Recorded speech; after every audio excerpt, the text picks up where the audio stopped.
ब्राह्मण कल्याण परिषद द्वारा 22 फरवरी को कोटा में 65 बच्चों का एक साथ सामूहिक यज्ञोपवीत संस्कार का कार्यक्रम है। डॉक्टर साहब जो हैं राजस्थान के सबसे बड़े आंखों के डॉक्टर हैं और ब्राह्मणवादी हैं, और आप बागेश्वर धाम के जो धीरेन्द्र शास्त्री जी है उन पर आप किताब भी लिख रहे हैं। ऐसे ज्ञानी पुरुष हमारे बीच में हैं। मैं चाहता हूँ आप ब्राह्मण समाज की बटुकों को आशीर्वाद स्वरूप दे सकते हैं। नमस्कार, मैं आज आदरणीय श्री अनिल तिवारी साहब का, आदरणीय श्री धर्मेंद्र दीक्षित साहब का बहुत स्वागत करता हूं कि आपने इतना सुंदर कार्यक्रम ब्राह्मण कल्याण परिषद के बैनर तले रखा है। उपनयन यज्ञोपवीत एक परम संस्कार, एक विशेष संस्कार है। उप यानी कि समीप जाना, भगवान के समीप जाना। तो ब्राह्मण का को द्विज भी कहा जाता है, क्योंकि ब्राह्मण के दो जन्म होते हैं। एक जन्म माता पिता के माध्यम से गर्भ से होता है, और दूसरा जन्म माता जब यज्ञोपवीत होता है तो उस समय दूसरा जन्म होता है।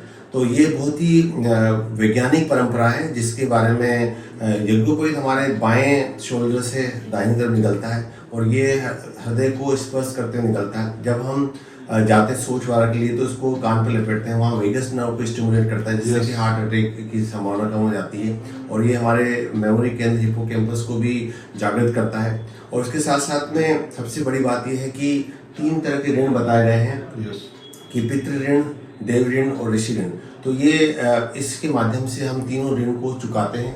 तो ये बहुत ही सनातन परंपरा है, जिसको ब्राह्मण कल्याण परिषद एक फिर से पुनर्जागृत करते हुए कोटा वासियों को, हाड़ौती वासियों को इसके लिए प्रेरित कर रहे हैं। मैं बहुत बधाई देना चाहता हूँ आदरणीय श्री अनिल तिवारी साहब का, आदरणीय श्री धर्मेंद्र दीक्षित साहब का, और समूची ब्राह्मण कल्याण परिषद के सभी पदाधिकारियों का, जिन्होंने इतना सुंदर कार्यक्रम रखा है। मैं रिक्वेस्ट करूँगा आदरणीय धर्मेंद्र दीक्षित साहब के वो भी 2 शब्द बोले। डॉक्टर सुरेश जी पांडे, जो कोटा ही नहीं हाड़ौती राजस्थान के वरिष्ठ नेत्र सर्जन है, और जिस प्रकार से इन्होंने यज्ञोपवीत संस्कार जो ब्राह्मण कल्याण परिषद द्वारा आयोजित हो रहा है 22 फरवरी को गोदावरी धाम पर, उसमें बटकों द्वारा ली गई यज्ञोपवीत का साइंटिफिक रीजन बताया, और बताया कि यज्ञोपवीत हमारा जो संस्कार ही नहीं, इसका वैज्ञानिक पहलू भी है कि किस प्रकार से यज्ञोपवीत पहनने वाला बालक स्वस्थ रहेगा और हमेशा अपने जीवन में सफलता प्राप्त करेगा। डॉक्टर साहब का बहुत बहुत धन्यवाद कि आपने यज्ञोपवीत को साइंस विज्ञान से जोड़कर लोगों को बताया। आप इस कार्यक्रम में सब पधारे, आपका बहुत बहुत डॉक्टर साहब इस कार्यक्रम में जो यज्ञोपवीत पहनता है, एक तो प्रोटेस्ट ठीक रहता है, एक उसका हार्ट ठीक रहता है, और इतनी साइंटिफिक जानकारी साथ में सनातन की जानकारी एक डॉक्टर होते हुए बहुत कम लोगों में मिलती है। निश्चित रूप से आपका सनातन के प्रति प्रेम, आपके माता पिता का जो आपने को संस्कार दिया, वो निश्चित रूप से साधुवाद के पात्र हुआ।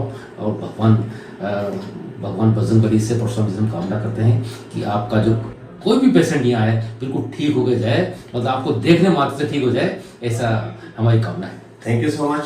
और जिस प्रकार से आदरणीय तिवारी साहब ने बताया कि यज्ञोपवीत का बहुत बड़ा साइंटिफिक रीजन है। जब आप यज्ञोपवीत करते हैं तो आप जब भी आप लघु संज्ञा जाते हैं तो आप कान पे लगा के और हाथ धोते हैं। तो ये मेडिकल साइंस में इसका महत्व इस प्रकार से कि हैंड वॉशिंग करने से बहुत सारी बीमारियां नहीं होती हैं, और जब आप कोई अशुद्धिकरण हो जाता है तो यज्ञोपवीत बदला जाता है। तो ये इस सारी शुचिता, मानसिक पवित्रीकरण का भी ये बहुत बड़ा माध्यम है।